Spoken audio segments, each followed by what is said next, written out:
Okay.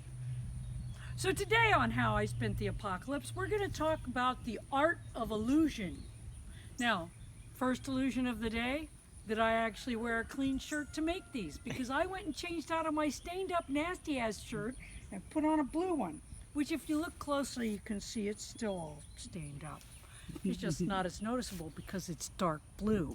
That's the art of illusion. All right. And I also want to point out that if you lived in the area we lived in, and especially if you looked across the street at the many, many cars parked at the Free Will Baptist Church, you would have the illusion that there is no COVID-19 crisis. That would make you wrong. And in fact, as anywhere from 50 to 60 of them have piled in that little 25 by 40 foot sanctuary every weekend, I have to say that in my mind, I have this little song, which I'm going to share with you. It's horrible, by the way, and if you don't know the hymn, it won't be that funny. But every time I see them, this is what goes through my head. And this would be why I get so much trouble in life, because I say the shit that most people just don't say. They think it, but they don't say it. So here you go. Gonna wait in the COVID, wait in the COVID, morons, wait in the COVID, just like Dawn. So that's what they're doing.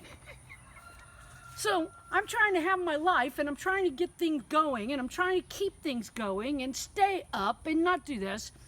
And what do I have to deal with? On top of the COVID-19, I have my mother almost die, and now she's having to live with us, and we're having to do all kinds of stuff to just take care of her. And it means a lot of the stuff that I had planned to do, which was backup plans from what I was gonna do before the COVID, now I can't even do those. So I'm just running around keeping this place going, which is a whole lot of work when you're doing it in between taking care of people that are sick. Until yesterday, Lynn's sister Carol had been at the B&B for 2 weeks convalescing from her near-death experience. Neither Mother or Carol had COVID-19, but guess what? If you're sick during the COVID-19 problem, you're getting zero decent health care. Zero. Just so you know. Okay, so I'm going to teach you about the art of illusion. When you're constantly building with crap, okay, you don't want it to look like crap, and so you use the art of illusion. All right, so the first little thing I'm going to show you, and then we're going into the house, is my cactus garden, which you've already seen before. But I didn't explain what the cactus garden, and it needs help right now. It needs to have the cacti trimmed back. That was one of those things that was going to get done that didn't get done because on top of COVID-19, we had all these family emergencies. But if Lynn will pan over, you will see it's beautifully planted. The cacti are having some trouble, but they usually are doing really well. But what you can't see, because it's the art of illusion, is that the planters are toilets and toilet tanks. There are actually 3 toilet bowls and 2 toilet tanks that make up this bed. Okay, but between the plantings and the stones that I've put around them, you can't really see that. Get in super close, you can see one. Well, you can see that one too if you get up there. Yeah. Yeah, but you can't really see that. No, but if you get up there, you can kind of almost see the top one. But you can kind of see that it's a tank. Oh, okay, yeah. Kind of almost. Well, But the you way have it's to be painted. looking. Yeah, you do. But anyway, so But that's you can't what see we're the talking bowls about. at all. Okay, so I'm going to show you a couple of more things. So Lynn, you can turn it off for a minute. Okay, go ahead, you're on. All right, so I'm telling you, I'm going to show you this next thing because Sherry Dean was like, You didn't show him the floor. And this is the room that Sherry usually sleeps in. She usually sleeps in Zeb's room when she stays. If Zeb's here too, he sleeps on the top bunk and Sherry sleeps in the bottom bunk. So, at any rate, so I'm going to have Lynn show you the floor. And you can see it's a nice knotty pine floor. And I painted this here for the kids to play on. And it's basically just, you know, just a painting with roads so that they could play with their Hot Wheels, which, if Lynn will show you, the Hot Wheels are down there. There's his Hot Wheels, so. And I took the back of a box that he got something in that had what was the Cars from the Cars movie. It's a backdrop that I glued in there for him. Okay, so then I want you to show the floor in the living room. The living room? This is the one in the living room. This is mixed woods. Introduced by Yvonne says without two characters. This is mixed woods. Yvonne has always had a strong support. And then let's go in the front room and show them this one. Family. Bishop T.D. Jakes has played a recurring role as a spiritual advisor. And he recently got engaged to TV and film actress. This is our guest room. This is where Mom's staying right now. And here's some cedar flooring in here. And now let's go to our bedroom. Show them the floor in there.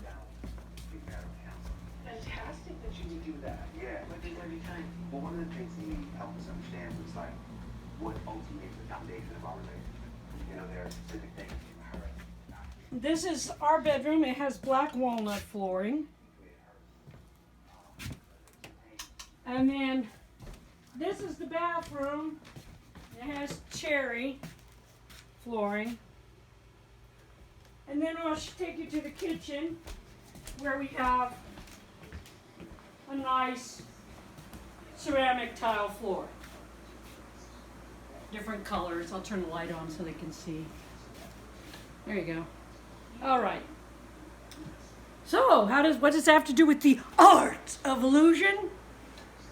None of these floors are anything in the world but painted plywood. Now, when I originally did the bathroom, my dad and I actually worked on this different thing for years. We originally came up with it, was taking plywood and cutting it into strips, painting it different colors, and using it as flooring.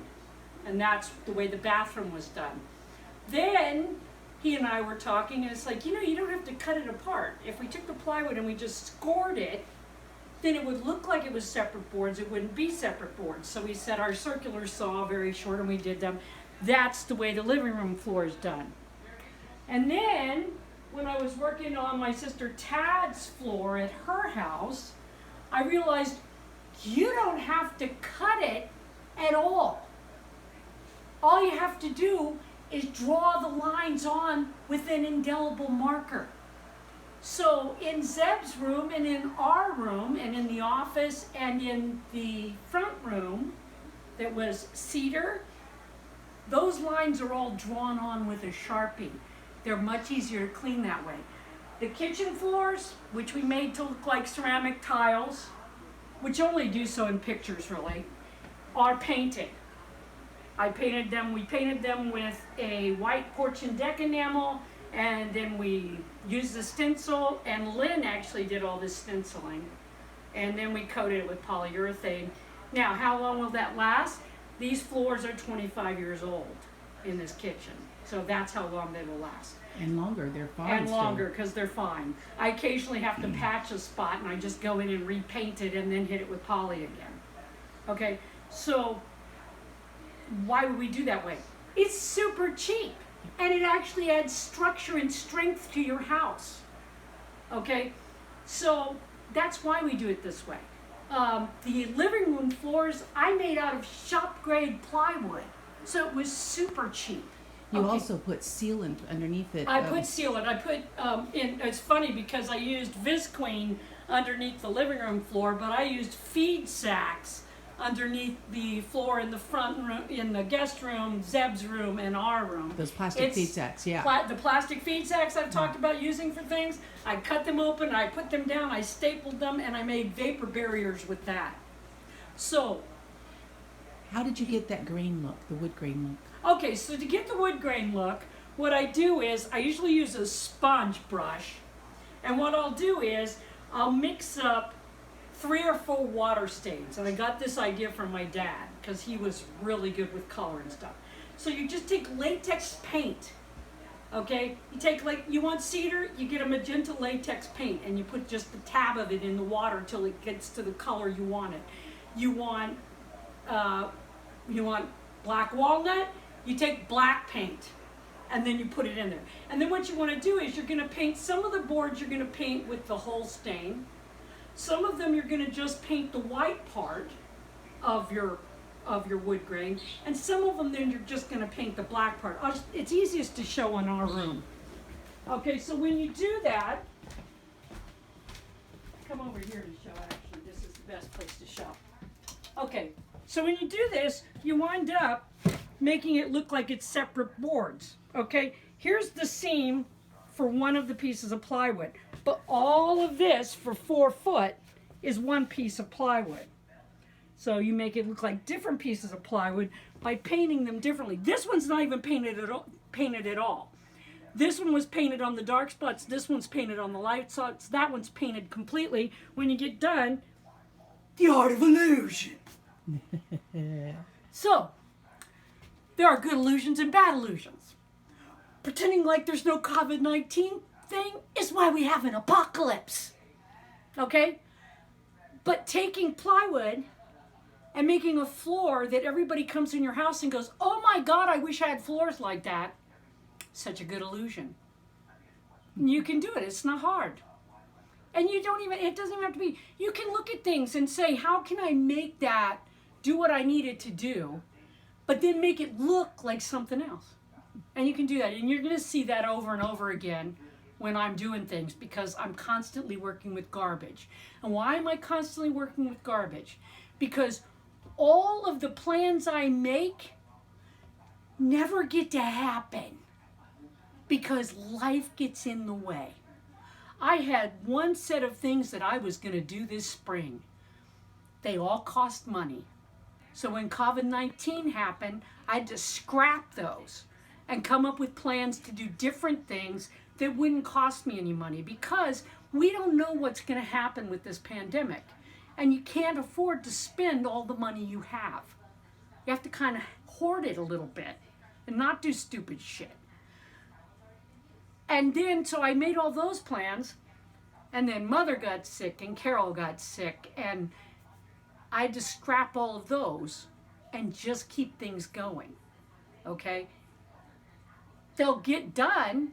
All of those things will get done. They're not going to get done this summer. It is now currently, yesterday was 106 degree heat index. Some old fart like me is not going to get out and work at 106 degree temperature, whether it's real or imagined temperature. But you can make things happen anyway, and you can keep things going, even when life throws you shit. If you made plans in the first place. A lot of people say, well, I'm not going to make plans because every time I make plans, it blows up. Well, guess what? That's a story of my life. Every time I ever made a plan, every time I ever wanted something, every time I ever worked for something, it blew up in my face. But I have this. I have a life. Because those plans didn't work, but that didn't mean I couldn't change my plans and do something else. Even if it's just keeping things going, which is what we're doing right now. You can do this too. It's not hard. Just use your head. Until next time, don't be a douchebag.